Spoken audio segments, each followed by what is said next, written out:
Antes de empezar, simplemente quisiera,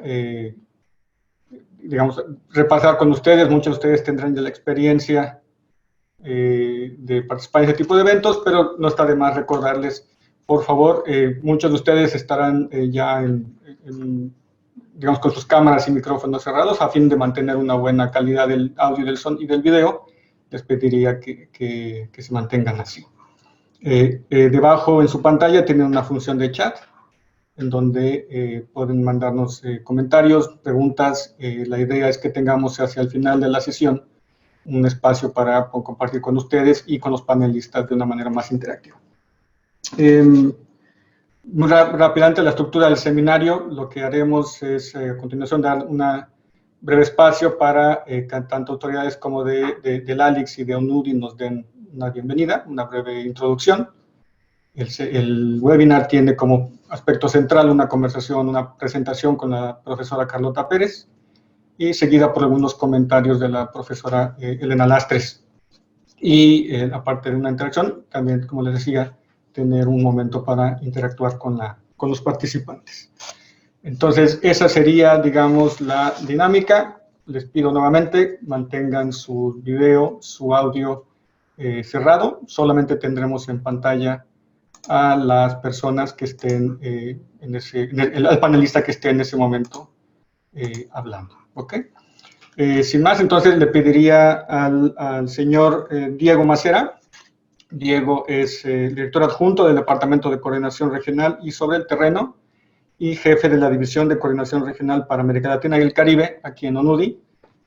Si nos puedes dar unas breves palabras de introducción, Diego, si por favor te puedes tomar unos minutos, te voy a abrir acá.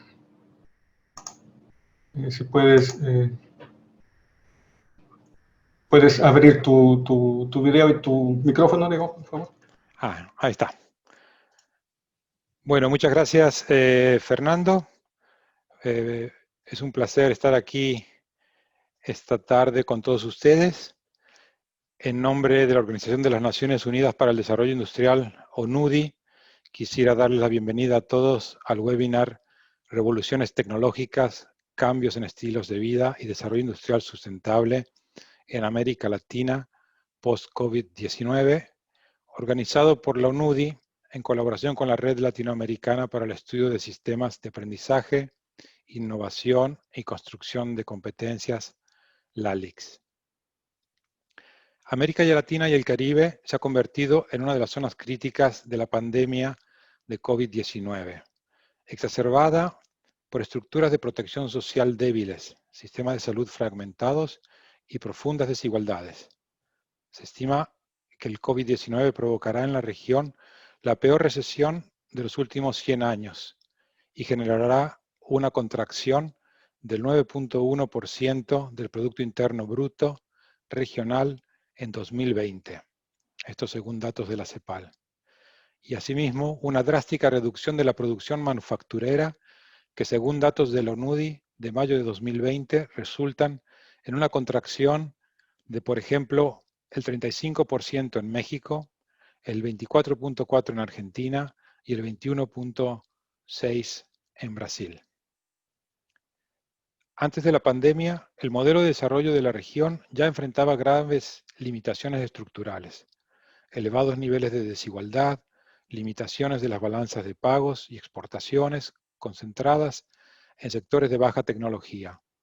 Un modelo que vuelve a la región extremadamente vulnerable a nuevas crisis sanitarias y en particular al cambio climático.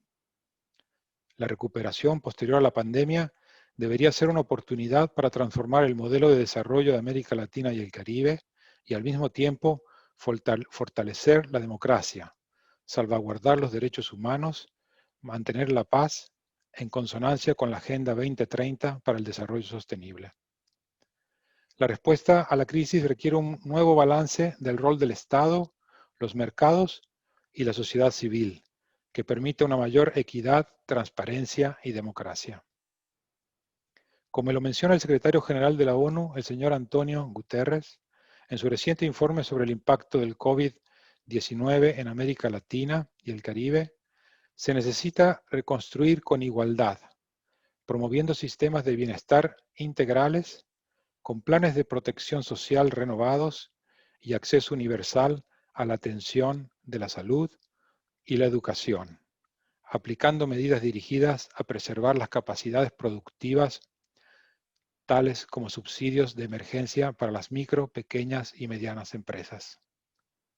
Particularmente relevante en el contexto del webinar que nos reúne hoy es la recomendación de promover políticas industriales y tecnológicas sostenibles, basadas en el Objetivo de Desarrollo Sostenible número 9, también llamado ODS 9, que incluyan medidas para fomentar una senda de crecimiento con bajas emisiones de carbono, reasignen a los trabajadores del sector informal a trabajos decentes, promuevan la transición a las energías renovables, creen capacidades en materia de salud y de tecnologías digitales y verdes, y reduzcan la vulnerabilidad a nuevas crisis.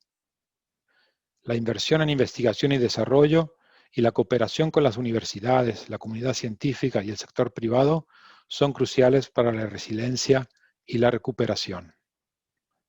Es en este contexto que el mandato de la ONUDI de la promoción de un desarrollo industrial sostenible e inclusivo se vuelve particularmente relevante para América Latina y el Caribe en los próximos años. El logro del ODS 9 asume en estos momentos un rol primordial en la agenda de los países de la región. La ONUDI en América Latina y el Caribe se centra en la promoción del intercambio de conocimientos, la cooperación técnica y la transferencia de tecnología a nivel regional e intrarregional, que permiten a los países fortalecer su capacidad institucional, crear valor agregado, diversificar la producción e incrementar la capacidad técnica. La ONUDI pone a disposición de todos los países sus servicios, herramientas y conocimientos para lograr recuperarse de esta crisis y surgir mejor preparados para futuros retos. El enfoque hace especial hincapié en la importancia de la cooperación sur-sur y triangular, así como en las alianzas, incluyendo al sector privado y la academia, para promover las transformaciones estructurales necesarias para un desarrollo industrial inclusivo y sostenible en la región. Estoy seguro que las presentaciones de los excelentes ponentes de este evento nos ayudarán a entender mejor y esclarecer los pasos a seguir hacia un futuro más inclusivo y sostenible en la región. Muchas gracias y bienvenidos. Muchas gracias, Diego. Muchas gracias sobre todo por poner en contexto también el trabajo de la ONUDI en la región, ¿no? Le pediría ahora a la profesora Gabriela Duternit. Gabriela es investigadora del Departamento de Producción Económica y del programa de posgrado de Economía, Gestión y Políticas de Innovación de la Universidad Autónoma Metropolitana Xochimilco, en México, y es la presidenta, además, del Comité Científico de la Red LALIX. Gabriela, si nos puedes dar un breve mensaje también a nombre de LALIX. Buenos días, buenas tardes, buenas noches en estos eventos donde participan colegas de todas partes del mundo. Voy a dar unas breves palabras a nombre de LALIX. Y sí, como mencionaba recién Diego, estamos viviendo un momento histórico que está marcado por muchísimos cambios, ¿no? La emergencia sanitaria generada por el coronavirus SARS-CoV-2 que ha causado la enfermedad del COVID-19 ha dejado claras las desigualdades, ¿no? Desigualdades sociales, territoriales, la necesidad de atender los reclamos del hábitat y un mayor respeto al medio ambiente. Quedó demostrada también en todo este proceso, ha quedado demostrado la importancia que tiene la ciencia, la tecnología y la innovación para emergencias de esta naturaleza. En todos los países se está planteando el tema de la necesidad de dar respuesta, ¿no? Esto demanda capacidades propias en los países para reducir la dependencia, y eso de vuelta levanta el tema, la discusión de cuánta ciencia tenemos que hacer en los países en desarrollo, qué tan integrados tenemos que estar y al mismo tiempo qué capacidades científicas, tecnológicas y de innovación tenemos que desarrollar, aunque estemos integrados en esta economía global, ¿no?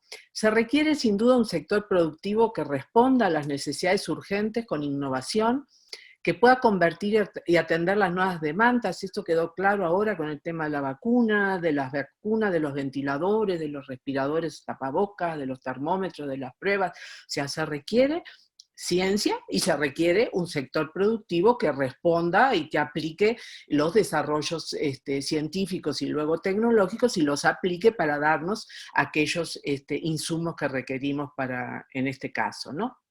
Pero también se requiere atender a las desigualdades y se requiere, queda sobre la mesa nuevamente el tema del desarrollo inclusivo y sustentable ambientalmente.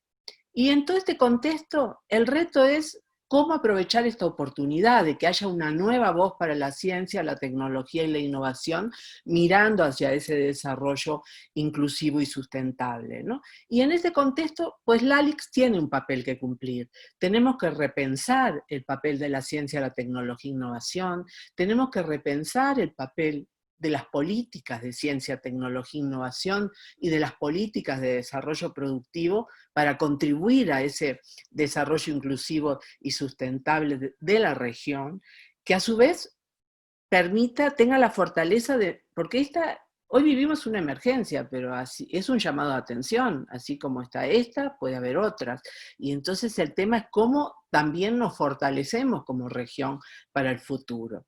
Y entonces LALIX tiene definitivamente un gran reto para contribuir en esta dirección, pensando desde nuestra región, porque bueno, todos aquellos que trabajamos estos temas, y LALIX es parte de la red Globalix, una red global sobre los temas de los sistemas de innovación y el desarrollo, ¿no?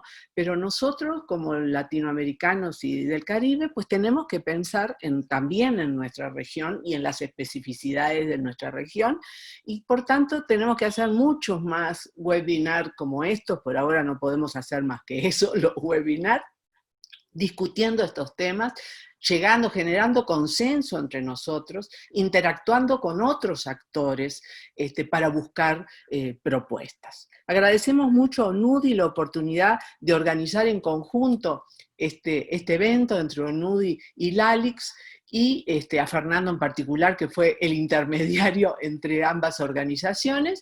Y bueno, estamos ansiosos por escuchar las palabras de Carlota y después los comentarios de Elena, y asimismo las preguntas que haya de los colegas que están participando y que se están incorporando a este proceso. Muchas gracias y bienvenidos a todos.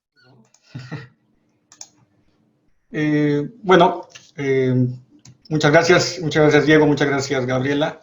Y ahora, bueno, después de estas formalidades, quisiera ahora sí pasar al programa central del evento, y que es básicamente, como decía ya Gabriela, una presentación de parte de la profesora Carlota Pérez, a quienes muchos conocemos, ¿no? Por lo que hemos leído, lo que hemos hecho, sobre todo la gente que trabajamos en el área de innovación. Carlota es una investigadora británico-venezolana, especializada en temas de tecnología y desarrollo socioeconómico, y como decía, muchos la conocemos principalmente por sus trabajos, sus contribuciones fundamentales a teorías como el cambio de paradigma tecnoeconómico y de grandes oleadas de desarrollo y de capital financiero. Carlota se desempeña actualmente como profesora honoraria en el Institute for Innovation and Public Purpose del University College de Londres, así como en SPRU, en la Universidad de Sussex, además de ser profesora de tecnología y desarrollo socioeconómico en la Universidad Tecnológica de Tallinn, en Estonia. Pero también, digamos, durante su carrera ha sido directora de tecnología en el Ministerio de Industria en Venezuela, así como consultora para diferentes organizaciones de desarrollo internacional del sector privado. Y entonces lo que le pediría ahora a la profesora Carlota es que en los próximos 30 minutos aproximadamente si nos puede compartir alguna de sus ideas, reflexiones en torno a lo que es los impactos de la pandemia de COVID-19 sobre las perspectivas de desarrollo en América Latina y el Caribe. Cuando pueda usted estar lista, si nos comparte la pantalla para iniciar su presentación. Carlota, tiene usted la palabra. Bueno, un placer estar con ustedes. Muchísimas gracias por la invitación. Esta es una oportunidad muy importante. LALIX es un organismo que, en efecto, como dice Gabriela, tiene un rol importante que jugar. Yo llevo varios años tratando de que logremos que el ALICS y todo lo que es política tecnológica en América Latina se unan más, se comprendan más, se relacionen más de tal forma que podamos contribuir a que nuestros países puedan dar el salto que necesitamos que den para resolver todos nuestros problemas. Voy a compartir la pantalla.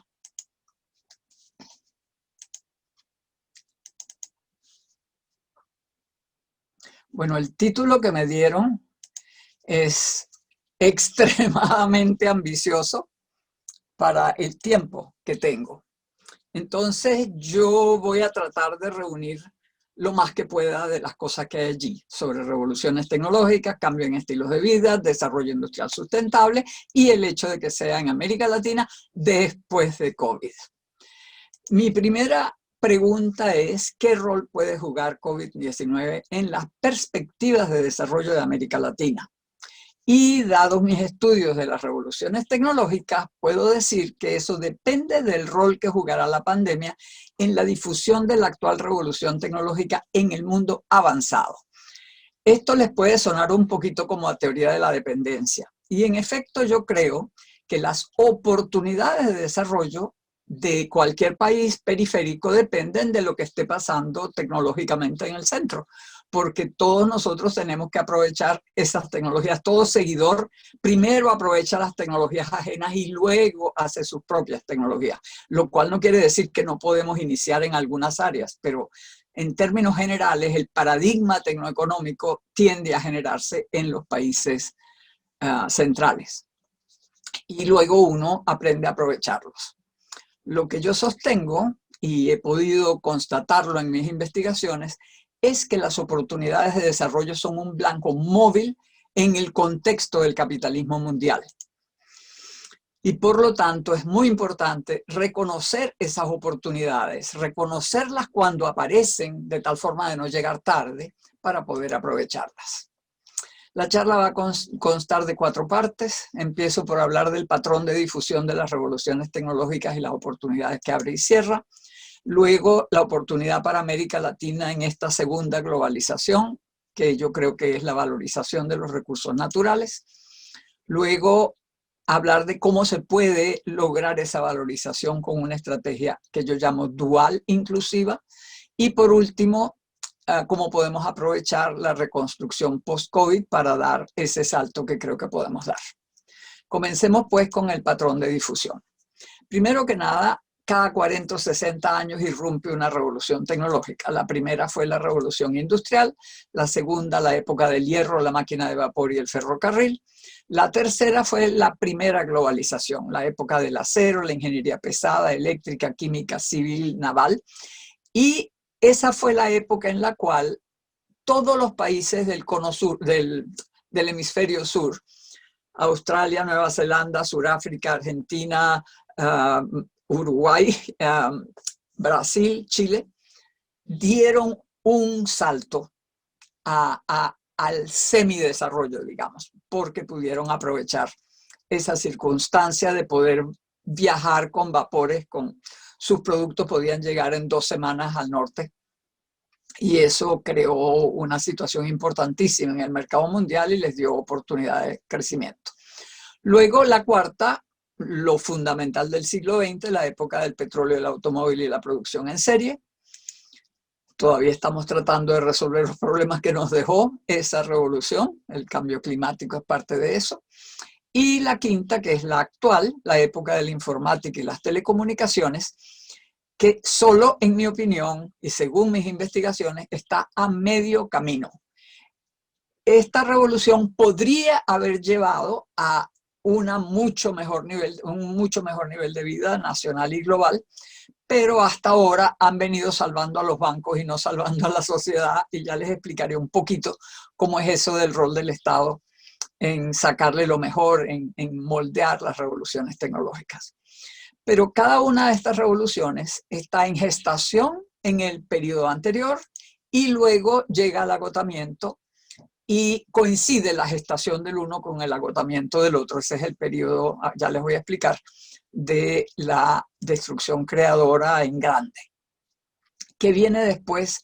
Yo pienso que viene la época de la biotecnología, nanotecnología, bioelectrónica, materiales a la medida, es decir, que vamos a tener de alguna manera, con algunos saltos tecnológicos, control de la biología y control de los materiales. Esperemos que eso sea sustentable, que lo aprendamos a hacerlo en armonía con la naturaleza. Pero principalmente yo creo que estamos entrando, así como estamos ahora con los electrones y la materia en términos de la electrónica, creo que podríamos pasar a esa otra era con la biología y los materiales entendidos como algo que podemos moldear.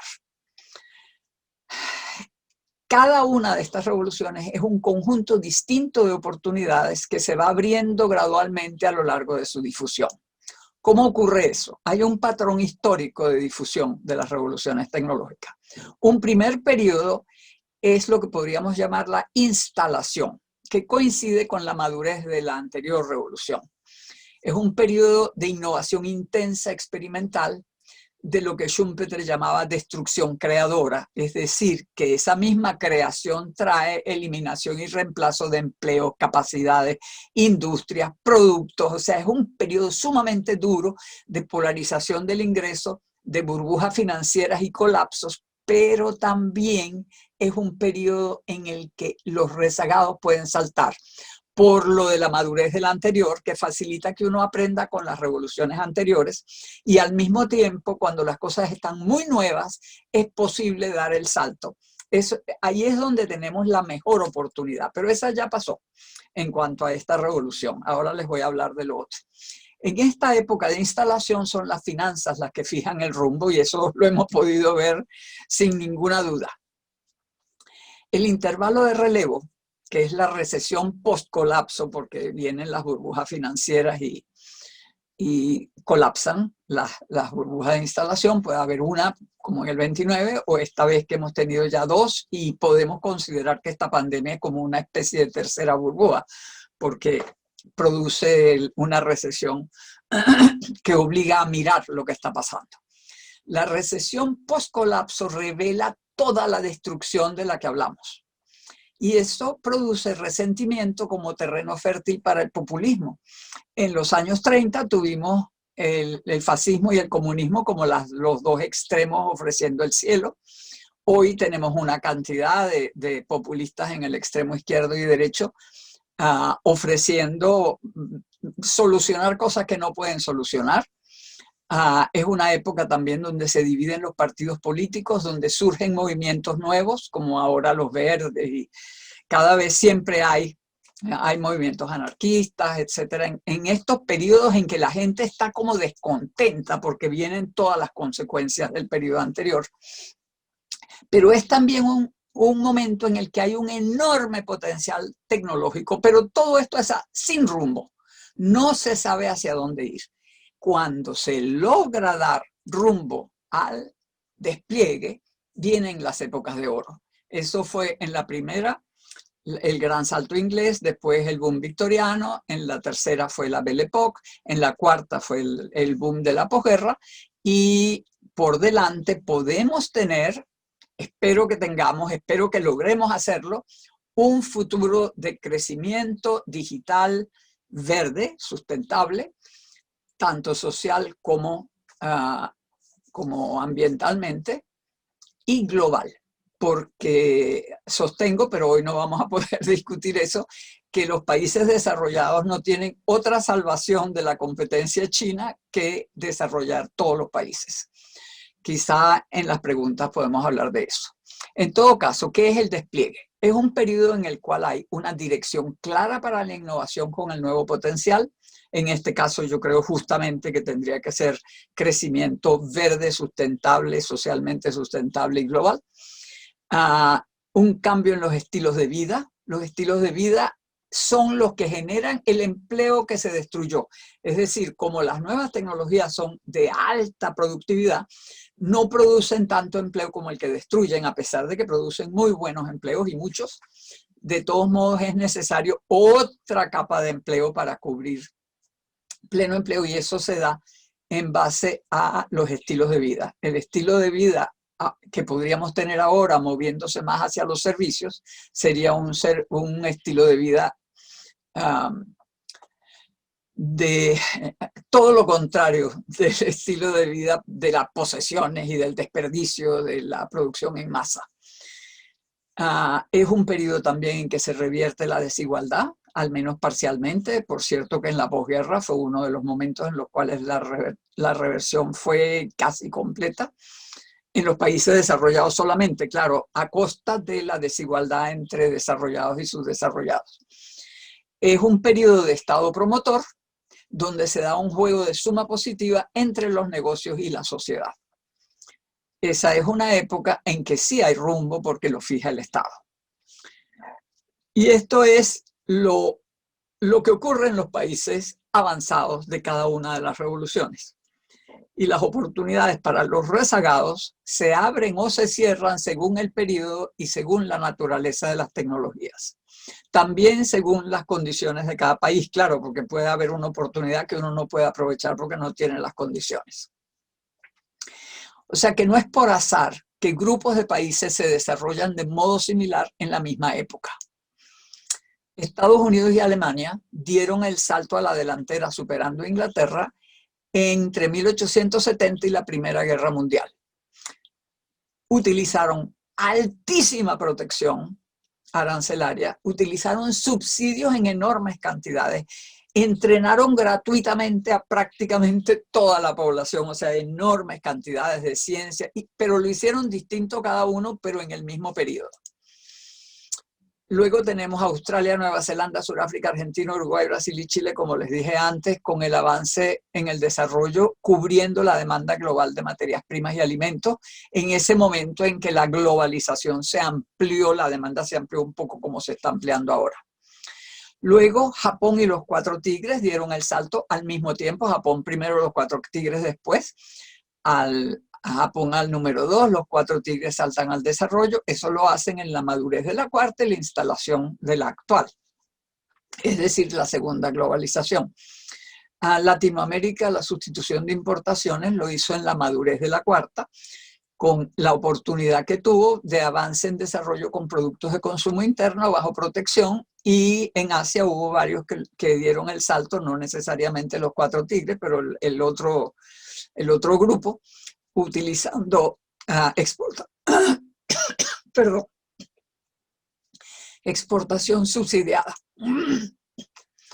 Y actualmente China, y no sé si la India lo va a lograr, aprovechando la madurez de la cuarta y la instalación de la quinta, han dado o están dando un salto a la delantera con amplísimo apoyo estatal.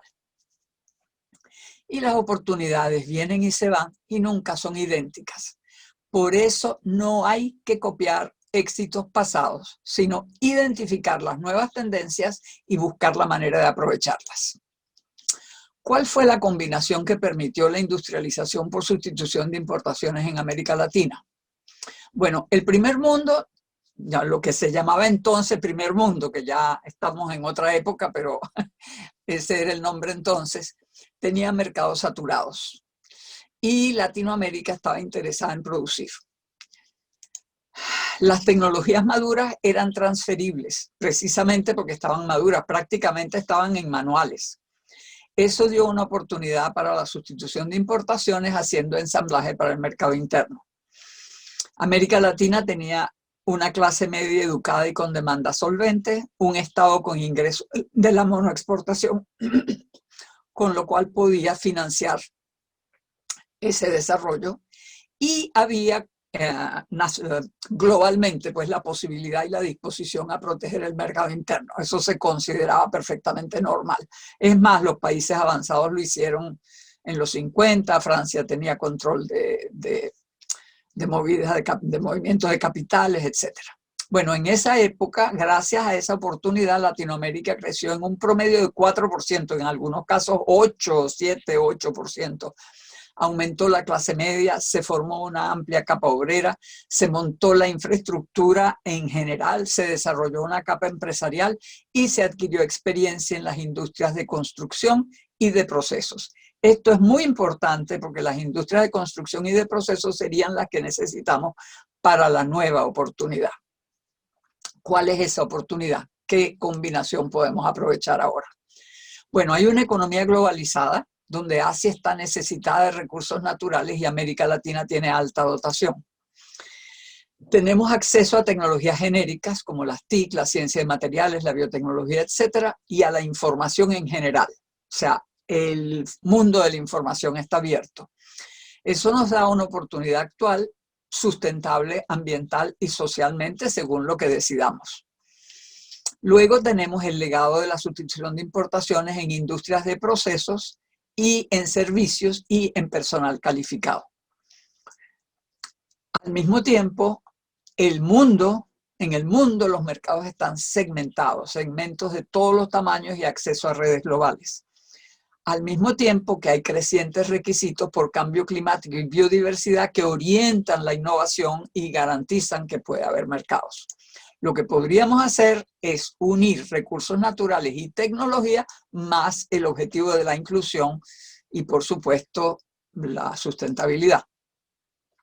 Con políticas adecuadas es posible crear una economía sustentable y de avanzada con alta calidad de vida, tanto rural como urbana. Tenemos que parar el éxodo rural hacia las ciudades a crear esos enormes barriadas de trabajo informal y de condiciones terribles que propician el crimen y la falta de salud y todo lo demás. Pero es que, claro, si la vida rural es insoportable y es preferible sufrir en las ciudades, pero al menos comer, pues eso es lo que ocurre. Tenemos que pensar en términos de cómo resolver el problema tanto rural como urbano. Entonces, esta oportunidad de valorizar los recursos naturales es creíble.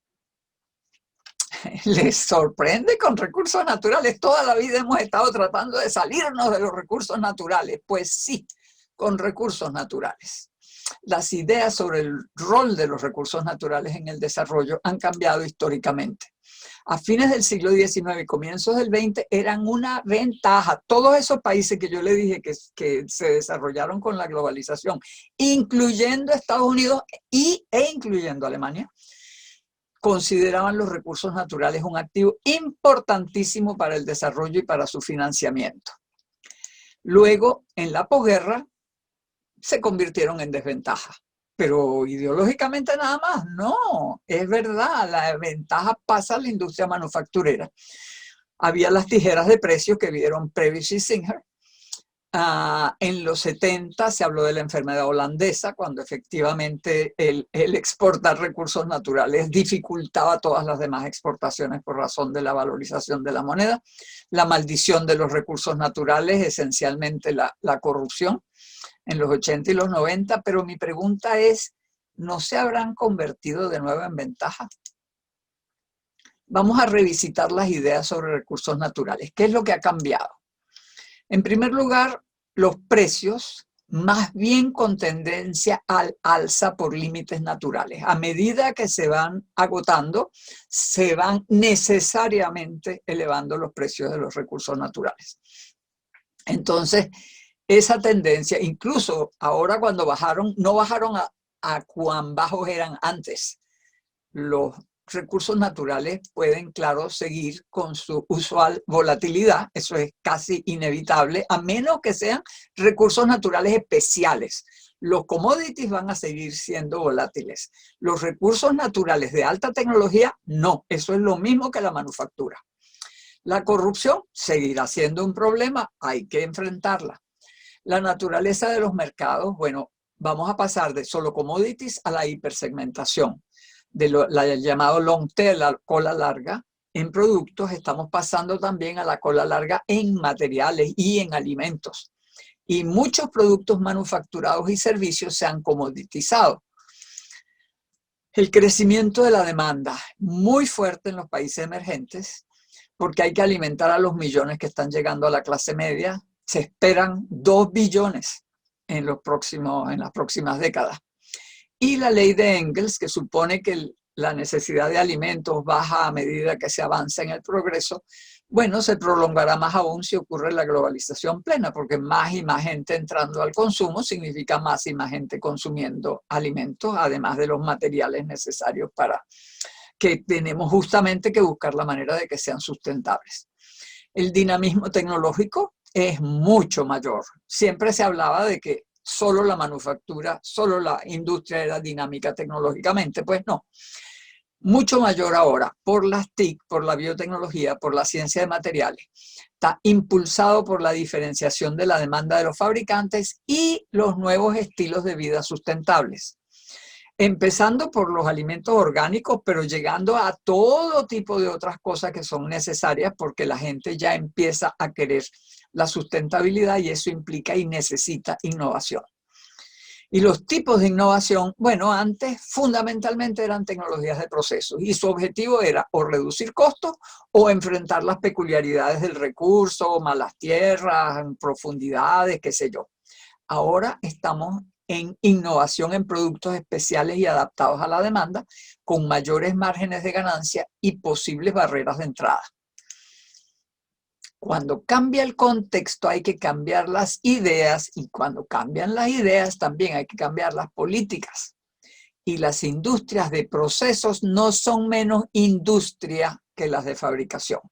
Nos tenemos que quitar de la cabeza la idea de que la industria es solo manufactura. La industria, aparte de que también procesos son la metalurgia y esas cosas siempre han sido consideradas más o menos industria, ahora tenemos que pensar en términos de la transformación de materiales en materiales especiales. Eso es tecnología. Lo que hace que algo sea avanzado es que tenga tecnología incorporada. Vamos a mirar lo de la hipersegmentación de todos los mercados. El nuevo espacio de mercado para cualquier producto es ahora inmenso, empezando por el commodity estándar en un extremo, yendo hacia a la medida y adaptable y subiendo hacia nichos de especialidad cada vez más numerosos. La competencia en los commodities sigue siendo competencia en precios y las ventajas están en costos, en dominio de la tecnología y de procesos.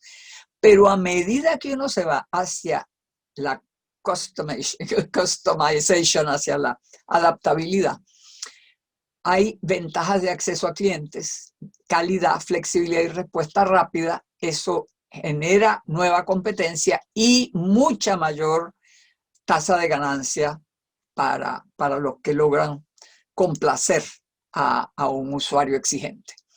En cuanto a la rentabilidad, en la parte commodity, normalmente allí es el alto volumen. Lo que uno logra es con un pequeño margen, la ganancia está en el alto volumen. Y esos mercados requieren bajo costo, calidad básica y entrega confiable. O sea que son mercados sumamente duros. Y eso es uno de los problemas que teníamos con estar atrapados en los recursos naturales. Pero resulta que ahora incluso los recursos naturales suben a los nichos de alta especialidad con calidades especiales y su competencia se da por diferenciación, innovación, tecnología, marcas y patentes. O sea que estamos en el mundo de la especialidad, estamos en el mundo de las altas ganancias. Y obvio que la innovación tiende a moverse fuera de la esquina de commodity hacia los nichos y hacia productos a la medida. Y esto se aplica por igual a insumos, manufacturas y servicios y a cada una de las actividades en la cadena de valor. Veamos, por ejemplo, algunos ejemplos de posicionamiento. Los básicos típicos, trigo, hierro, soya, partes automotrices, ojo, industria, discos duros, industria, turismo de playa, servicios especiales, alimentos orgánicos, biomateriales, el moño brasilero, que los brasileros han logrado que su madera, el eucalipto, se convierta prácticamente en caoba, tiene cara de caoba, duro como caoba, perfecto, y es mucho más barato y es clonable, mucho más fácil, mucho ambientalmente, mucho más fácil. Frutas gourmet, si nosotros lográramos que el sabor de nuestras maravillosas frutas, que solo las encontramos en el interior y solo cuando maduran, si lográramos desarrollar una ciencia que permitiera que llegaran con ese sabor hasta cualquier parte del mundo, tendríamos unos mercados espectaculares. la alta moda, los automóviles eléctricos, eso es manufactura, turismo de aventura, mucho más rentable que el turismo de playa. Luego, adaptados, ensaladas ya empacadas, cada tipo de ensaladas ya listos, materiales a la medida, interpretación de datos a distancia, la trazabilidad de carne que han logrado en Uruguay, los servicios personales, el turismo de salud, operaciones de cadera en la India, por ejemplo, que se llevan a la gente en el avión, los llevan al hotel, al hospital, a las cosas, a la fisioterapia, a hacer turismo, regresan y eso les cuesta menos que una operación de cadera en Inglaterra. Únicos, grandes edificios como el estadio de Pekín, servicios de logística como los que hay en el canal de Panamá, que es único, solo un canal para atravesar, instrumentos para bio y nanotecnología, eso es manufactura, turismo en Chichén Itzá, o sea, turismo o turismo ecológico en la selva amazónica, solo existe ese sitio, cada una de las cosas únicas y uno monta un servicio especial. Los avances se logran mediante un reposicionamiento apropiado, apoyándose en lo aprendido y en las ventajas ya construidas. O sea que, aunque en algunos casos uno puede saltar directo a los productos especiales, lo más común es que la gente ya sepa algo y vaya avanzando gradualmente, a la vez audaz y con cuidado, para irse hacia espacios mejores. Y si se trata de exportación, mejorar el perfil exportador, elevando la calidad y la tecnología. Las nuevas fuerzas que impulsan la innovación con base en recursos naturales. Primero que nada, tenemos que mirar los recursos naturales como toda una red que incluye equipos, insumos, servicios y más de ingeniería, inversión incluyendo la exploración si se trata de minería, pero también inversión en la tierra si se trata de mejorar el agua, el acceso, lo que sea. Producción, procesamiento, 1, 2, 3 y N, no, puede ser varios procesamientos, empaque, marcas, todo eso incluye innovación y la distribución también. Bueno, ¿cuáles son las fuerzas? El volumen del mercado creciendo, intensificando los retos tradicionales y presentando nuevos retos ambientales. Los requisitos del mercado, la hipersegmentación y diferenciación que acabamos de ver, los materiales custom y biodegradables, los alimentos orgánicos y gourmet, el rescate del sabor y el valor nutritivo, productividad del campo como fair trade, pesticidas naturales, combustibles limpios. Luego, los avances científico-tecnológicos, el hecho de que tenemos las TIC y su paradigma, las otras tecnologías radicalmente nuevas. El contexto general, los retos geopolíticos de la globalización, las corporaciones globales y las redes locales, cambio en estilos de vida y estrategias de producción, políticas ambientales y evolución de los precios y posible tendencia a procesamiento in situ. O sea, que no solamente vamos a poder crear materiales especiales o alimentos especiales o lo que sea, sino que además es muy probable que para ahorrarse ese montón de tierra que se llevan para hacer el procesamiento en los otros países, puede ser que tenga sentido ahorrarse toda la energía del viaje y todo lo que y hacer el proceso. Hay que inventar, hay que innovar para poder hacer el procesamiento in situ, por supuesto. Entonces, ¿cómo se hace eso? Una estrategia dual inclusiva. ¿Por qué tenemos que perseguir dos metas distintas y complementarias? Porque en general, a diferencia de las industrias de ensamblaje o el textil vestido y esas cosas que requieren mucha mano de obra, estas cosas con los recursos naturales son muchas veces de alta productividad, especialmente la parte de procesos, y son de alta calificación muchas veces el empleo que generan.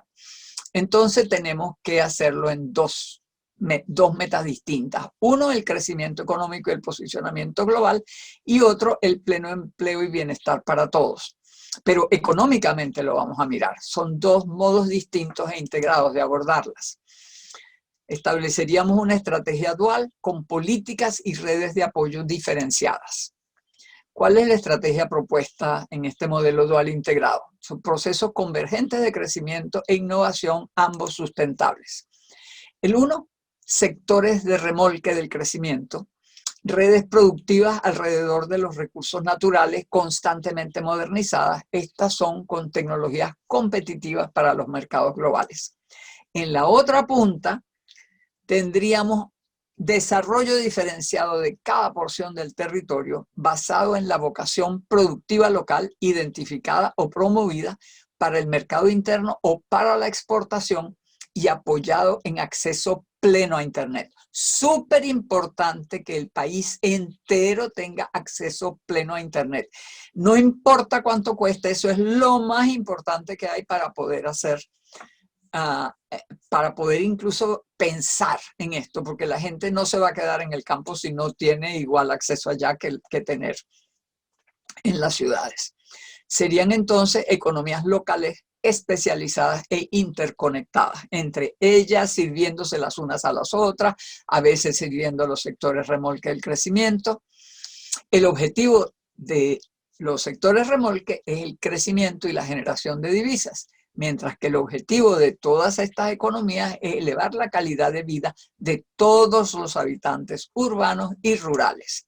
Y el rol del Estado, un Estado promotor, activo, financiador y facilitador de consensos y de iniciativas locales, proveyendo políticas diferenciales, capital humano, fondos, infraestructura a ambos lados y en la conexión de ambos lados, porque hay muchas cosas que pueden hacer las economías locales sirviendo a los sectores remolque y hay cosas que los sectores remolque hacen para las economías locales, pero esa relación no necesariamente obliga.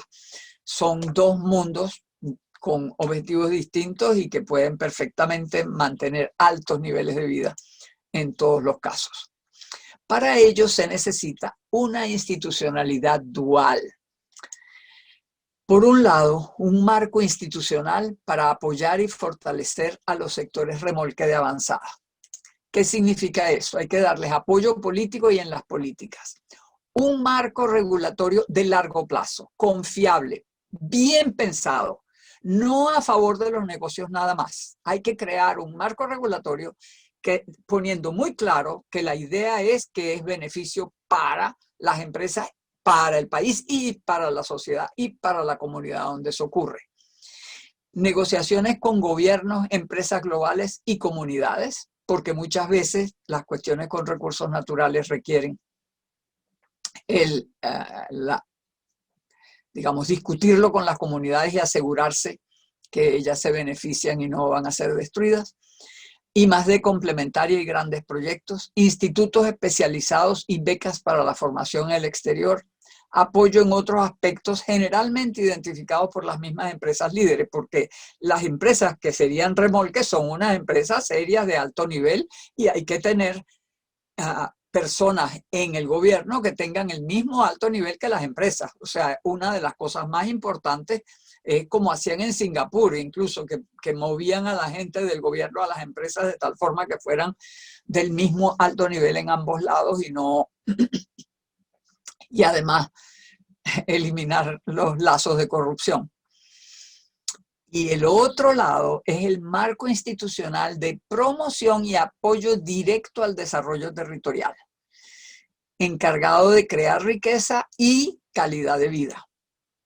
Proveer Internet e infraestructura social y técnica con un modelo participativo probablemente, identificar oportunidades y nichos, promoción de su aprovechamiento.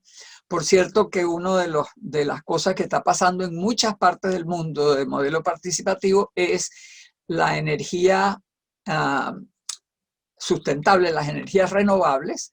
La comunidad establece su energía solar o eólica o la que sea y ellos mismos la manejan. Y eso es una cosa relativamente fácil porque es muy distinto de lo que son los modelos energéticos anteriores. Brindar apoyo técnico y financiero para desarrollar los negocios, las organizaciones sociales y las innovaciones necesarias. Para eso puede ser que haya que educar personal para eso, organizar el entrenamiento y las instituciones técnicas requeridas por los nuevos emprendimientos locales. O sea, esta es un modelo institucional muy interventor y apoyador y este es esencialmente un modelo que coopera con las empresas que tienen conocimiento de su negocio. Las dos con metas y competencias diferentes y distinto tipo de personal, promoviendo diversas formas de colaboración público-privada. Yo insisto mucho en esta cosa de la suma positiva, negocio-sociedad y de la colaboración público-privada, porque creo que hasta ahora no ha habido ningún caso de un salto en el desarrollo que se haya dado cuando los negocios no se ocupan de la sociedad o cuando no se logra, o sea, uno u otro, cuando uno se lanza hacia un extremo o se lanza hacia el otro extremo, genera problemas de paz social. Es imposible. Y bueno, después de ver el caso de Venezuela, creo que no cabe ninguna duda que eso de redistribuir sin crear riqueza es la cosa más inútil que se puede intentar como estrategia de desarrollo. Una estrategia en dos tiempos. Esto es muy importante, tomar en cuenta los cambios de paradigma y las oportunidades cambiantes, porque esta oportunidad no es una oportunidad para dar el salto al desarrollo como fue la que usaron los 4 tigres asiáticos. Esta es una oportunidad para saltar más adelante, pero el salto al desarrollo lo podemos dar en la siguiente oportunidad. Ahora logramos un avance con base en la ventana de oportunidad creada por la globalización, la amenaza de cambio climático y el paradigma de las TIC para los poseedores de recursos naturales y amplia biodiversidad. Esto no es para todo el mundo. Latinoamérica tiene poca gente y muchos recursos naturales. O sea, nosotros estamos bien dotados para cumplir con esta ventana. ¿Qué haríamos después? Eso nos permite entonces prepararnos para dar el salto en la próxima revolución tecnológica, desarrollando capacidades, empresas y redes locales y globales en los sectores del futuro. Digo yo, no es seguro, pero es probable que sean bioelectrónica, biotecnología, medicina personalizada, nanotecnología, materiales a pedido, etcétera, con los saltos que pueda haber en eso. Y eso fue lo que hizo Asia con la revolución de las TIC, sin haberlo planificado. Ellos empezaron con promoción de exportaciones con tecnologías maduras y terminaron saltando con las TIC. Aprovechando la reconstrucción post-COVID para dar el salto. He observado que los proyectos nacionales exitosos tienen un patrón común. Reconocen una oportunidad, montan instituciones adecuadas de promoción y apoyo, elevando la capacidad técnica del Estado. Eso es súper importante. En todos los casos, un Estado con alta capacidad técnica. No hay saltos en el desarrollo con Estados no competentes. Grandes proyectos u objetivos. Recursos humanos empresariales y técnicos a diversos niveles, alianzas técnicas y comerciales, financiamiento, políticas claras y favorables y consenso estable. Y este dibujo, que se ve como que se me sostienen las cosas en una bola y en una... Es así mismo, es así de difícil y no puede faltar nada, porque si falta algo no funciona el conjunto. Ni el Estado ni el mercado, sino ambos apuntando a un rumbo de consenso claro. Estos son tiempos para innovaciones institucionales y para la creación de visiones compartidas. En los 60 y 70 tuvimos el Estado proteccionista. Desde los 80 hasta ahora, demasiado tiempo, hemos tenido el Estado no interventor, el libre mercado y no hemos llegado a ninguna parte. De ahora en adelante podemos iniciar un Estado promotor bien diseñado. La pandemia está abriendo una nueva época. La destrucción post-COVID, al igual que la Segunda Guerra Mundial, acelerará el cambio en métodos de producción y en estilos de vida sustentables en el norte y entre nosotros también en el norte, y yo no sé si a China lo consideramos norte, pero también va para allá. Para aprovechar la oportunidad con éxito se requieren muchas cosas. Reconocer y comprender en qué consiste la oportunidad. Decidido apoyo gubernamental con instituciones adecuadas. Inversionistas audaces y ambiciosos. Emprendedores dispuestos a innovar y a construir en grande.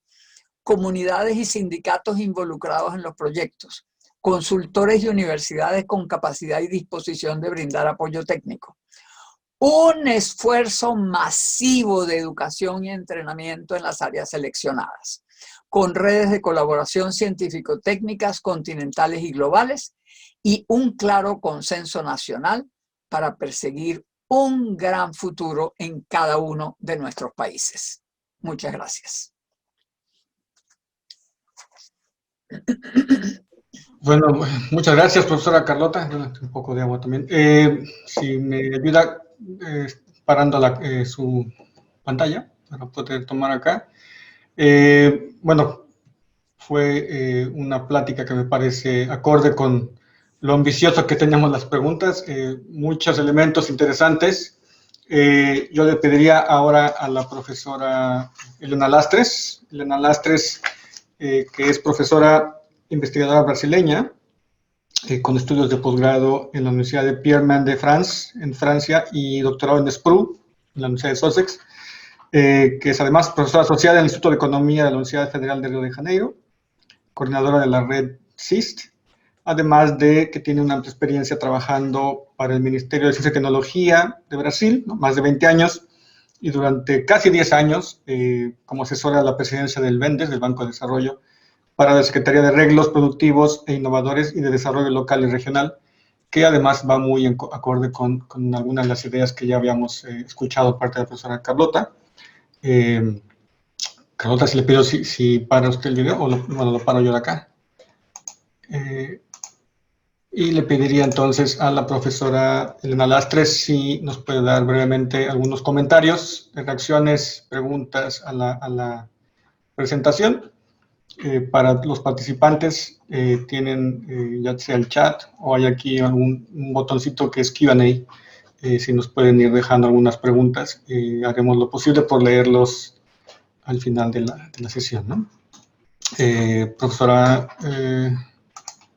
Lastres, si puede usted comenzar, que ya está, ¿ya?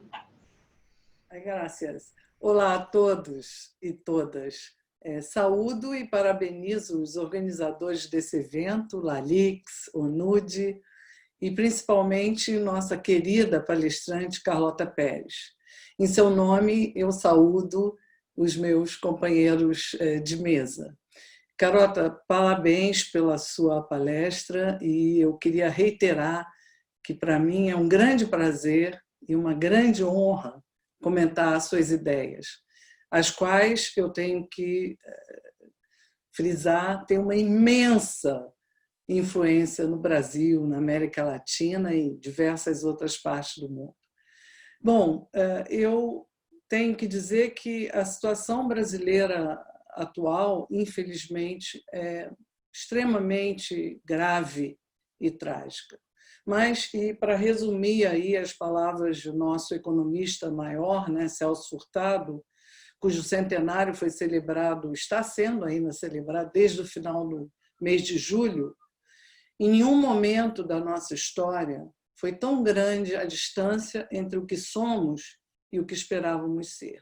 Mas eu queria ligar algumas coisas desses debates sobre a visão de Celso Furtado com o que foi colocado hoje no seminário pela Carlota, né?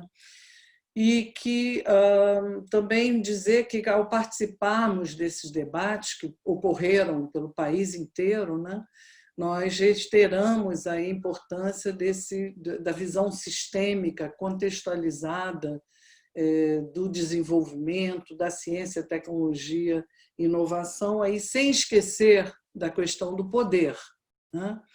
E também argumentamos nesses debates que concordamos que essa atual crise revela e aprofunda uma série de outras com as quais já convivemos há muitos anos e que, como Gabriela ressaltou na introdução, né, são especialmente relacionadas à destruição da natureza, né, a forma como destruímos a natureza e as imensas exclusões e desigualdades, que infelizmente no Brasil são ainda maiores, né? E essa crise também exige novas políticas, a democratização do Estado e novas formas de apoio ao desenvolvimento. Aí, meu primeiro comentário, Carlota, é que suas seminais contribuições sempre enfatizaram o papel do Estado, como você agora nos brindou novamente, né, com essa ideia. E que são especialmente importantes nessas épocas de transformações mais radicais.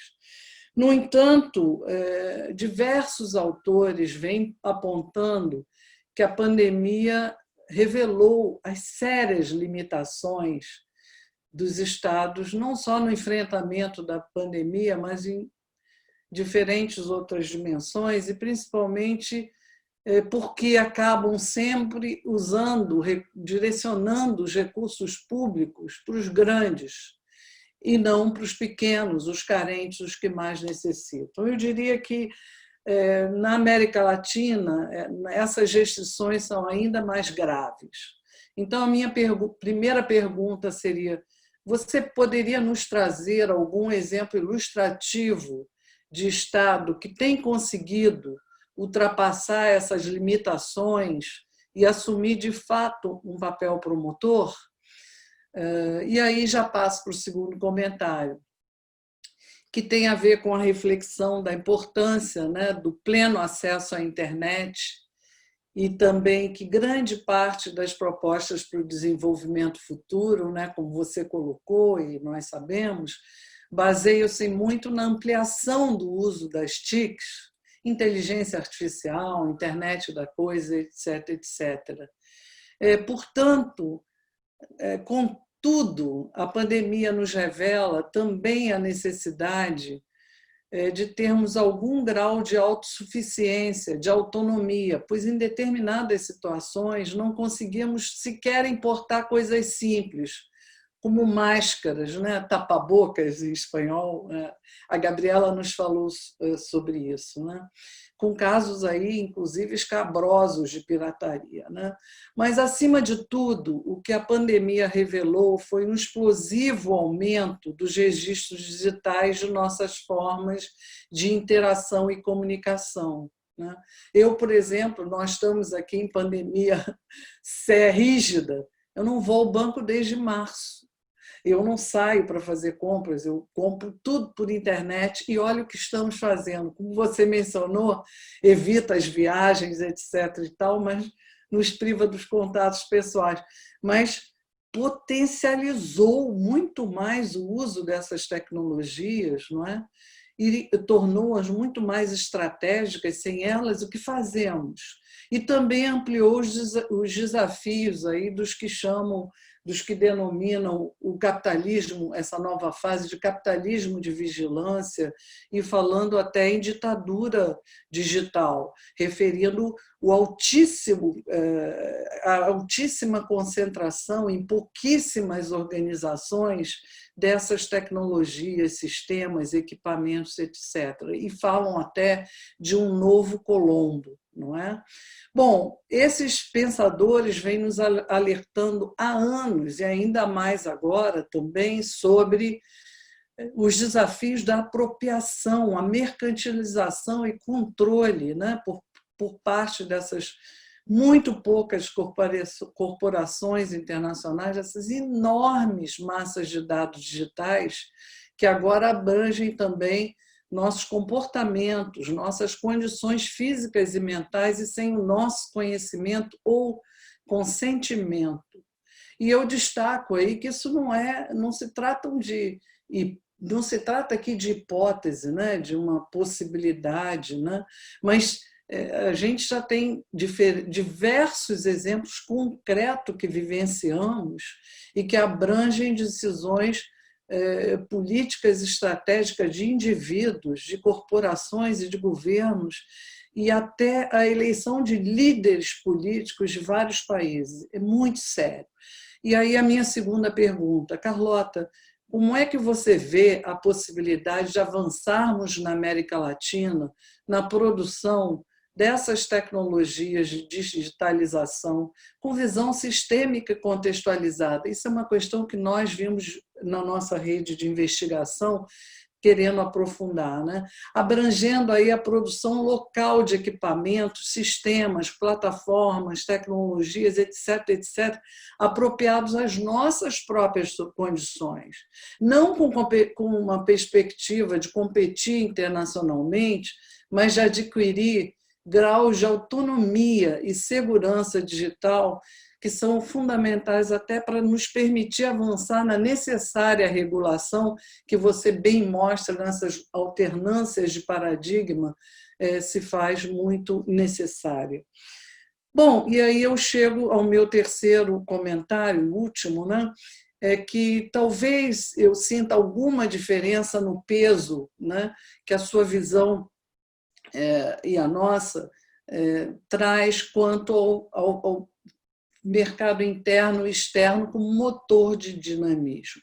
Mas, no entanto, eu vejo, sobretudo, muito acima disso tudo, significativas convergências colocadas aí na discussão, principalmente da necessidade de um amplo consenso e um pacto nacional para o desenvolvimento futuro. E nossa rede de investigadores, né, a Rede CIST, nós temos também insistido na necessidade de estabelecer esse pacto e colocar no centro da agenda de desenvolvimento as grandes questões nacionais, nossas potencialidades e nossos desafios e uma perspectiva de futuro, sustentabilidade. E aí enfatizamos o objetivo estratégico de promover os sistemas de produção e inovação e seus arranjos produtivos locais, como o Fernando já falou, né?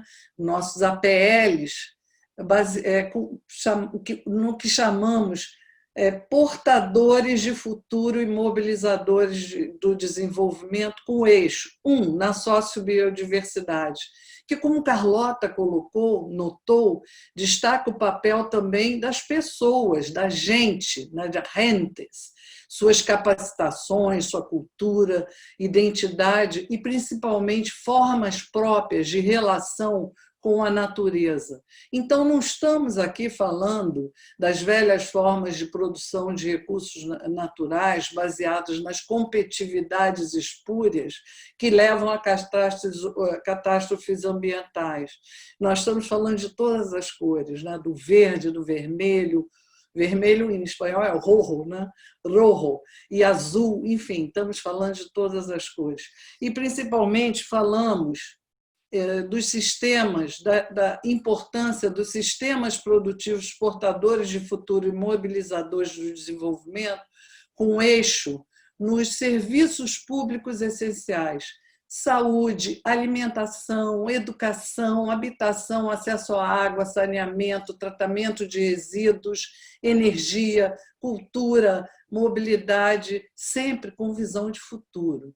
Entendemos que essas atividades, esses sistemas produtivos estarão sempre no centro das agendas de desenvolvimento. Que outras atividades estarão, eu não sei, mas esses estarão. E argumentamos que eles são fundamentais à sobrevivência e ao bem-estar, que eles estão espalhados pelos territórios de todos os países. E, ainda mais importante, cada um deles mobilizam ampla gama de arranjos produtivos locais, produtores de bens e serviços com variadas intensidades tecnológicas para empresas pequenas, grandes, até cooperativas de informais, na produção de alimentos, uniformes, equipamentos de produção, de proteção ao trabalho, mobiliário, máquinas, vários serviços, sistemas, plataformas, as tecnologias de informação, comunicação,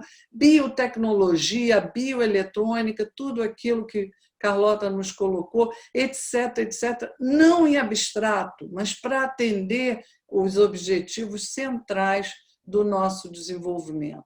Eu creio que saúde é um claro exemplo, né, do que a gente está falando aqui e que, infelizmente, apesar de, com a pandemia, lideranças políticas de diferentes países, não apenas na nossa região, retomaram aí o falso e velho antagonismo, saúde versus economia. É lógico que essa dicotomia não existe. Podemos falar mais sobre isso se for de interesse, né? Mas eu queria salientar que esses sistemas produtivos inovativos baseados nos serviços públicos essenciais são não só fundamentais ao desenvolvimento sustentável e coeso, mas eles são também capazes de angariar legitimidade e apoio para a sua implementação. Todos entendem a importância e se beneficiam com a sua promoção e qualificação. Eu destaco aí que a Covid-19 reforça ainda mais essas prioridades nas perspectivas de desenvolvimento da América Latina, que é o eixo desse webinário, né? E reitero as importantes convergências com as colocações de Carlota e os demais que participaram desse debate, que devemos evitar a armadilha de desarticular o que é coeso, aí reforçar a importância da visão integrada, sistêmica e contextualizada, e que o enfrentamento dessa dívida histórica da desigualdade e o aproveitamento das sociobiodiversidades regionais podem, de fato, movimentar capacidades produtivas inovativas e gerar novas rotas de desenvolvimento com justiça social, coesão territorial, sustentabilidade econômica, cultural, política e ambiental. Assim, Carlota, minha terceira e última pergunta é, além da sociobiodiversidade, como você vê a saúde e demais serviços públicos enquanto janela de oportunidade capaz de inspirar esse grande pacto nacional para o desenvolvimento inclusivo, coeso e sustentável em nossa região? Agradeço muito o convite e a atenção. Muito obrigada. Profesora Elena, muy interesante la reacción. Le pediría ahora a la profesora Carlota si nos puede hacer algunos comentarios adicionales, no sé, unos 5 minutos. Yo sé que son 3 preguntas y bastante extensas, si puede hacer el esfuerzo, de manera que podamos abrir también la participación a los participantes al seminario. Carlota, si puedes dedicar unos 5 minutos, un poquito más, para responder a las cuestiones iniciales y después trataremos de leer algún par de preguntas de parte de los participantes. Bueno, muchísimas gracias, Elena, por esos interesantísimos comentarios, muy profundos como de costumbre. Elena no es superficial nunca. Yo voy a tratar de responder en 5 minutos a esas 3 enormes preguntas. Bueno, la primera, si hay ejemplos de sociedades capaces de superar y de convertirse realmente el Estado en Estado promotor. Yo quisiera pensar que cuando hay oportunidades, la gente no puede buscar a ver si otra gente lo hizo. No podemos buscar ejemplos. Prebisch no buscó ejemplos para montar toda una nueva institucionalidad para América Latina. Los 4 tigres no buscaron ejemplos, ellos se convirtieron en el ejemplo, que por cierto nadie ha podido copiar, y si alguien en Nigeria o en Ecuador o en Italia incluso hubiera querido copiarlos, no hubieran podido, porque tú tienes que tener la oportunidad y tu capacidad para hacerlo. Entonces, si uno reconoce la oportunidad como algo que le cuadra a uno, entonces no puede buscar ejemplos en otra parte. Entonces, claro, si estamos a nivel de tener que hacer innovaciones institucionales y no imitar, por cierto que el ALICS es acerca de innovación, o sea que pensemos en términos de cómo innovar. Yo entiendo que si uno está en Brasil y el gobierno es el gobierno de Bolsonaro, la esperanza de que el gobierno pueda hacer lo que estamos diciendo es difícil, habría que hacerlo, pero hay una cosa muy importante, esta oportunidad y este modelo, digamos, que está pasando en el mundo, tiene una característica que para nosotros es vital, y es que es multinivel. Así como las empresas tienen muchos pisos, nosotros necesitamos un Estado multinivel. Vamos a necesitar innovaciones a nivel global, que no las tenemos todavía porque las instituciones globales no tienen poder, no tienen bite, no tienen capacidad para hacer lo que tienen que hacer. Pero también necesitamos a nivel local. Y hay una cantidad de ejemplos de eso, sí hay muchísimos ejemplos y los pueden ir buscando, incluso cosas como lo que ha hecho Kenia, por ejemplo, con los teléfonos celulares convertidos en banco y ha logrado que la gente en el monte más profundo, en las pequeñas aldeas, pueda tener acceso a banco, pueda tener acceso a comunicación, pueda tener acceso incluso con paneles solares a poner a funcionar sus teléfonos y a tener energía local. Entonces, la idea de trabajar a nivel de comunidad y en todos los niveles de gobierno, incluso en situaciones como la de ustedes, de Brasil, digo, debe ser posible hacer cosas en diferentes partes. Y bueno, y ustedes tienen la experiencia de Curitiba y una cantidad de ejemplos así de ciudades que han hecho cosas. Yo diría, primero que nada, que necesitamos ser los innovadores, porque la oportunidad es para nosotros, no para otros. Bueno, hay otros países que podrían también aprovecharlo, Kazajstán o qué sé yo, algún país africano, en Sudáfrica, por ejemplo. Pero esencialmente creo que es un modelo perfecto para las condiciones de América Latina actuales. Pero eso es uno. Luego, la segunda pregunta es también muy brasilera.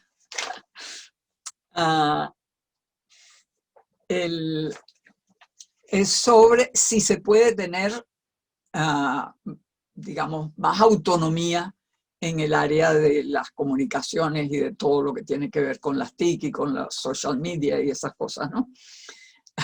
Yo creo que los países pequeños ni se les pasa por la mente eso. Yo creo que Brasil podría. Pero me parece que lo que más nos interesa es poder regular el uso y poder promover innovaciones en plataformas, innovaciones en apps, innovaciones en el uso de esas tecnologías para lo que sea que queramos hacer, incluido las formas de gobierno, incluido, bueno, prácticamente toda actividad. ¿Cuál es la actividad que no puede ser transformada por las TIC?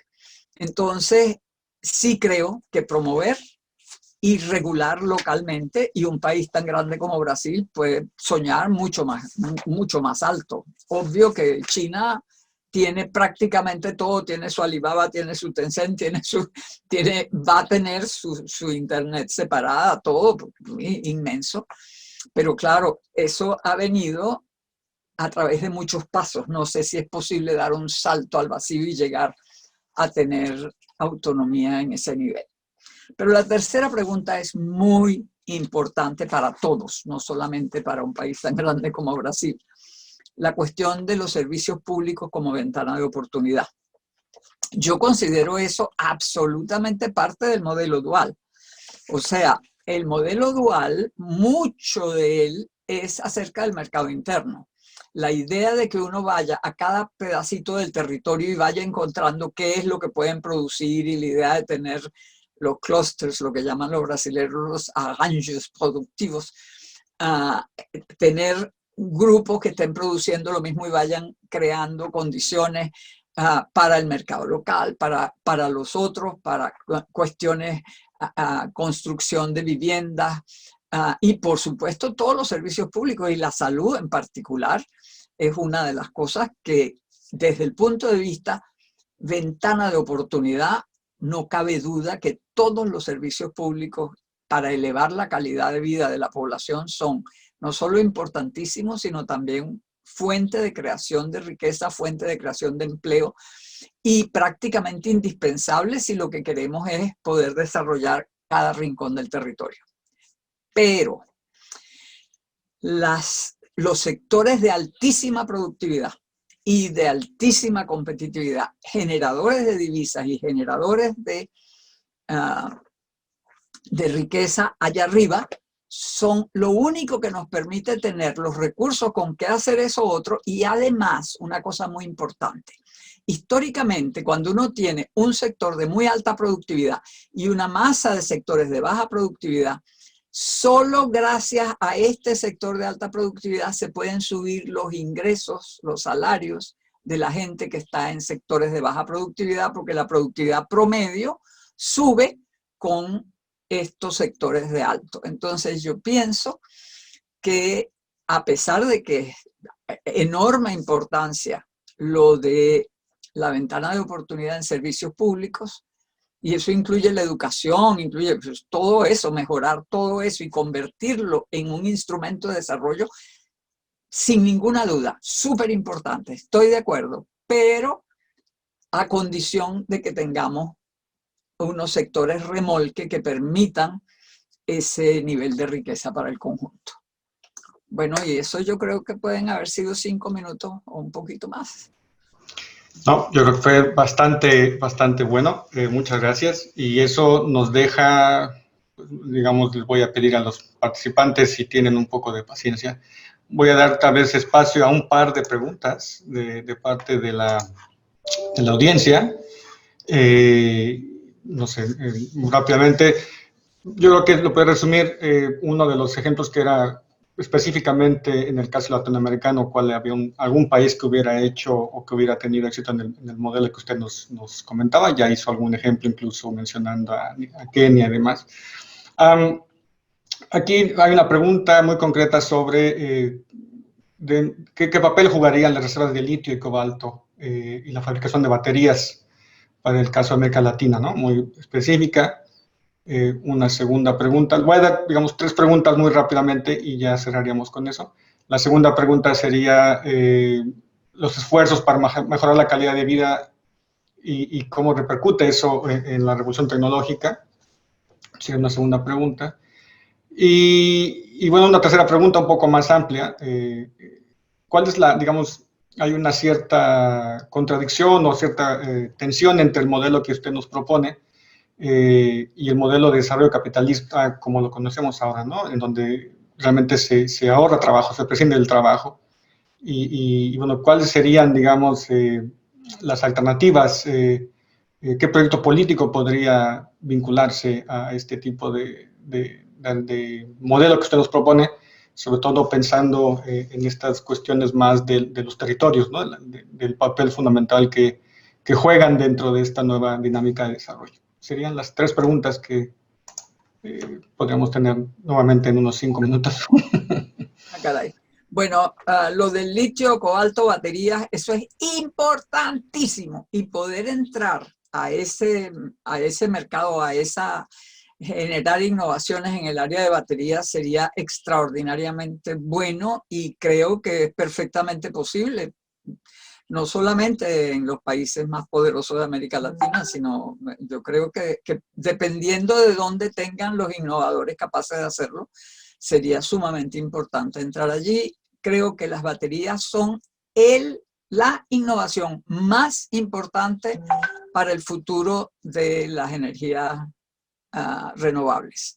Es la única manera es que tengamos baterías. Si no, por mucho sol que usted tenga durante el día, no tiene energía en la noche. Por mucho viento que tenga el lunes, no va a tener viento el martes. O sea, eso es vital y o las vamos a tener que comprar de afuera o las vamos a hacer nosotros. Las podemos hacer nosotros porque las inventamos nosotros o porque conseguimos alguna alianza con alguien para producirlas o las vamos a traer y puede ser que sean enormes. Esperemos que logremos baterías pequeñas con gran potencial. Entonces, esa es la primera. La segunda, no anoté.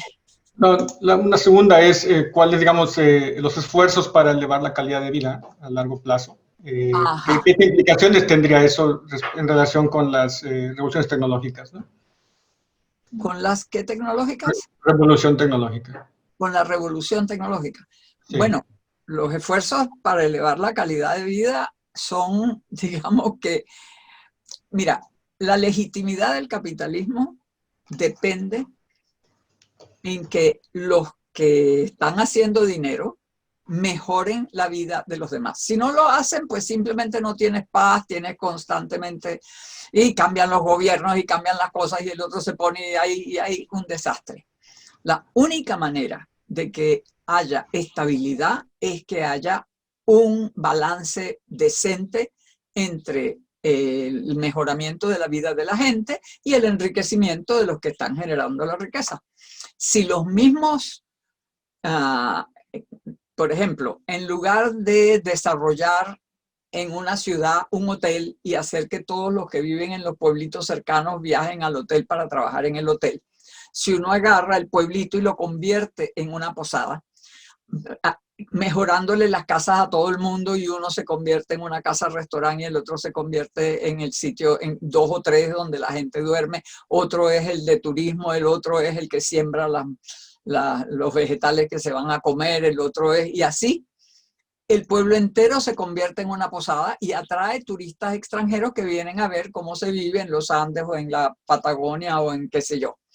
Entonces es una manera de remirar, de pensar cómo se puede hacer para que en lugar de creer que la única manera de que la vida de la gente mejore es que se le consiga un empleo, es que la gente misma empiece a generar su riqueza. Entonces, esa es la idea del modelo. El modelo lo que hace es voltear patas arriba la idea de que mejorar el nivel de vida es que otro te pague un sueldo y no que se puedan convertir los mismos o se monta en un pueblo un sistema de construcción porque hay unas tierras muy buenas con las que se puede hacer los ladrillos, no sé qué, y con un arquitecto genial se desarrolla un modelo productivo con el que se le construyen casas buenas a varias localidades alrededor y eventualmente hasta más lejos.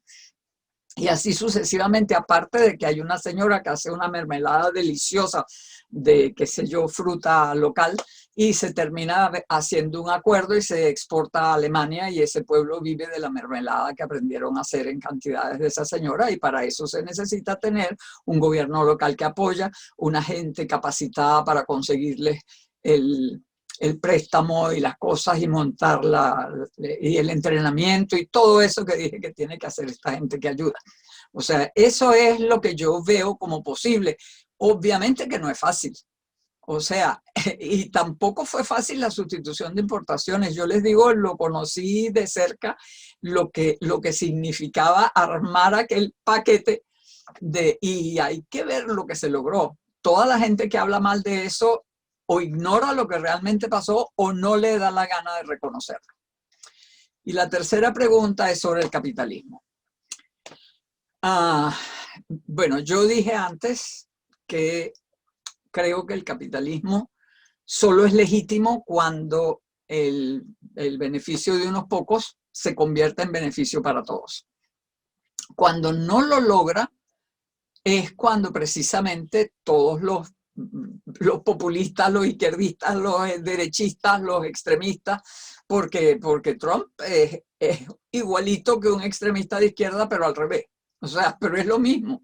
En la práctica es el ofrecerle a la gente que vas a resolverle sus problemas y en la práctica no puedes. Porque lo que hemos visto es que el capitalismo o es completamente injusto y los ricos se llevan todo, o es relativamente decente y se puede mejorar. Todo lo que fue la posguerra en los países desarrollados fue precisamente un periodo en el cual todos los trabajadores, incluso los que hacían los trabajos menos calificados, tenían un nivel de ingreso suficiente para comprar una casa suburbana con un automóvil en la puerta, con un montón de aparatos eléctricos adentro, comprando comida congelada, viendo televisión, teniendo una vida, claro, diseñada para el desperdicio, ¿verdad? Pero ¿por qué funcionaba eso? Funcionaba porque los impuestos que pagaban los ricos iban a bolsillo del gobierno, el gobierno lo repartía en seguro al desempleo, en empleos, montones y montones de empleos del Estado, más los salarios, gracias a que los sindicatos eran apoyados fuertemente por el Estado, los salarios también subían y entonces había demanda para todo lo que quisieran producir los que producían y eso les daba beneficios y entonces ellos pagaban impuestos y volvían a producir y volvían a tener ganancias y era un sistema muy estable.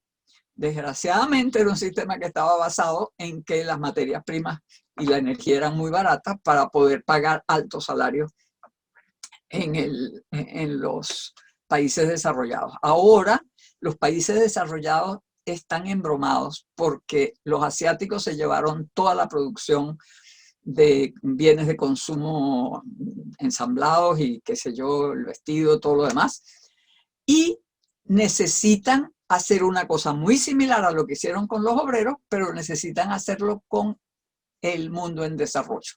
Si todos los países en desarrollo empezaran a desarrollarse y necesitaran bienes de capital, porque uno no va a estar haciendo, si uno va a montar una o dos fábricas de algo, no va a estar produciendo esas fábricas.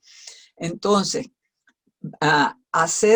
rediseñar bienes de capital para que sean adecuados, digamos, es lo que harían los países desarrollados, adecuados a las condiciones climáticas, que sean sustentables, que sean... Entonces, con eso ellos tendrían un mercado. Si todos los países se desarrollaran, tendrían un enorme mercado para bienes de capital, proyectos de ingeniería, consultoría, educación de alto nivel. Todas esas cosas generarían empleo en los países desarrollados y generarían condiciones para la producción y para el bienestar y para la mejora de los niveles de vida de todos los países subdesarrollados. Entonces, pienso que esta oportunidad es una oportunidad de oro, un plan Marshall.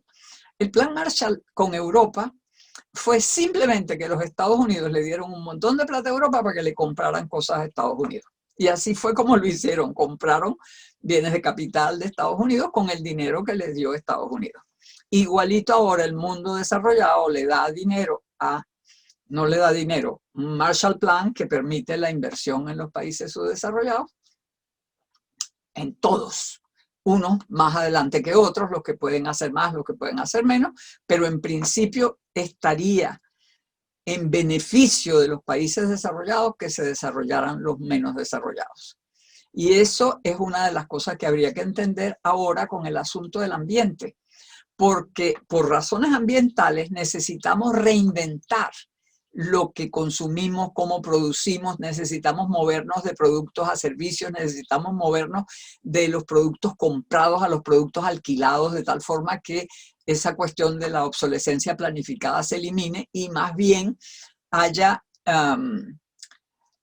que productos que duren 100 años y todo por alquiler, que no se produzcan más partes de repuesto, que las partes de repuesto se hacen con 3D printing, con impresión de 3 dimensiones, bajándolo de la web. Entonces puede ser en cualquier parte del mundo y todo el mundo puede hacer sus partes y todo el mundo puede hacer su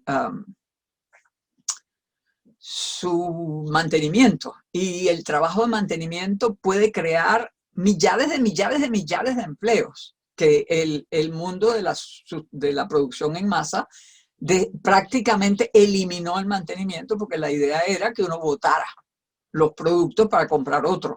Ahora no, porque ahora tenemos el problema ambiental y es necesario mantener los productos por muchísimo tiempo y eso crearía muchísimo empleo.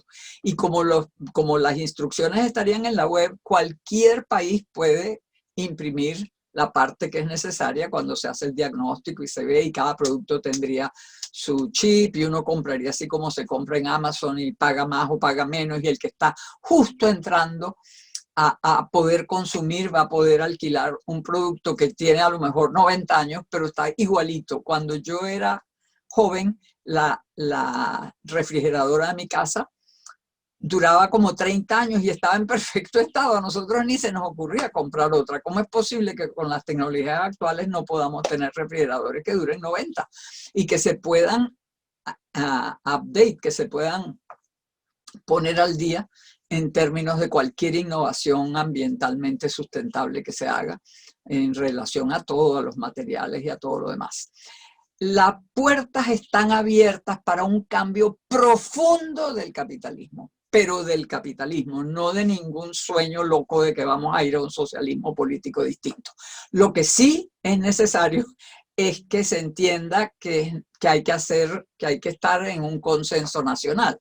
En la medida en que hay unos cuantos que se quieren coger todo y que no tienen la más mínima intención de compartir nada con nadie y que además son corruptos, bueno, no tenemos nada que hacer. Pero es que además los que se presentan como socialistas, como se presentó Chávez y su combo, destruyeron a Venezuela. Hoy en día Venezuela ni siquiera es país petrolero, 80% de hambre, 6 millones de exilados. ¿Qué es eso? ¿Eso qué era? Para repartir el dineral de petróleo, $1 trillón que le entró a Venezuela.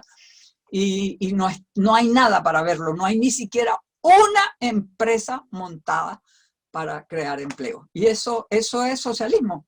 O sea que ese es el modelo político que tenemos que seguir. Yo les digo que yo ya en eso no creo. yo soy ahora centrista radical. Yo considero que necesitamos tener un sistema donde los intereses de todos se tomen en cuenta y se respete que los inversionistas y los innovadores y los empresarios, si son serios, son una maravilla. Y hay una cantidad por ahí, y ahora las corporaciones B y no sé qué, cada vez más hay gente que quiere ser decente. Y esa gente decente es la que necesitamos. O sea, nada hace que un empresario sea malo por ser empresario. Es malo porque es malo. Y hay malos que no son empresarios y son iguales de malos que ellos. Entonces, bueno, esa es mi visión ahora, y yo sé que hay mucha gente que le cuesta tragar eso. A mí me costó mucho tragarlo, pero ya me lo tragué. Y ya no creo en esos pajaritos preñados, como decimos nosotros, no sé si ustedes usan ese término. Creo que hay que domar el mercado y hacerlo y ponerlo al servicio de la gente. Bueno, el interés de yo. Muchas gracias, profesora Carlota, muchas gracias por este cierre que refleja realmente lo que me parece es una discusión muy interesante, muy relevante en la región. Hay posiciones muy encontradas. En este momento la pandemia, como iniciábamos la conversación, se viene simplemente a sumar a una serie de problemas estructurales en la región, cuya solución no es pospandémica, simplemente en el sentido de que esto marca una ruptura, esto marca una continuación, y esperemos, como usted sugiere, sea también un punto de inflexión y empecemos a movernos hacia diferentes estadios donde no pensemos que todo es culpa de la pandemia, sino hay una serie de problemas de manera que se explican de manera histórica y que hay que enfrentar.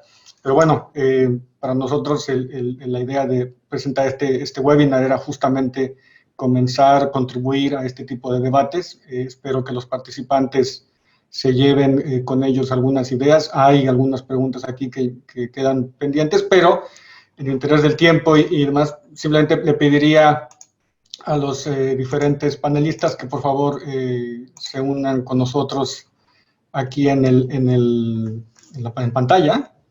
Por favor, aquí Gabriela, Diego, Elena, si pueden ustedes activarse de su lado. Yo aquí los estoy tratando de... El video... Del video, ahí tendrías que estar entrando, Gabriela. Yo lo tengo que poner. Si no, nada. Pero aquí estoy. No, aquí debe, sí, estoy tratando de, pero, a ver. No, me mandan las preguntas. Sí, yo puedo mandar las preguntas y ya, como decimos, a vuelta de correo los regresamos. No, si pueden ustedes hacer desde su lado. No podemos. Pero bueno, podemos. Aquí está, a ver, ya deben de poner. Ya. ¿Ya? Parece que sí. Diego, ya veo que van entrando. Elena, Gabriela, deberían de poder ya ustedes activar sus pantallas. No consigo. No. Aquí vamos, Elena. Ya. Ahí están. Okay. Bueno, simplemente pues quisiera a nombre de la UNUDI, a nombre del ALIX, me gustaría agradecerles por su tiempo, por acompañarnos y por todos los comentarios que han tenido a bien compartir con nosotros. Como digo, hay algunas preguntas que se quedan, siempre quedará alguna pregunta sin resolver. Trataremos de enviárselo a la profesora Carlota y tratar de regresar las preguntas o alguna forma tratar de responder esas preguntas que se hayan quedado por una cuestión de tiempo. Y bueno, muchas gracias, profesora Carlota, muchas gracias, Diego, muchas gracias, Gabriela, Elena, por acompañarnos el día de hoy. Gracias. Y después cerramos nuestro webinar y esperemos que haya una siguiente oportunidad para reunirnos. Pronto. Muchas gracias. Sí. Okay. Gracias.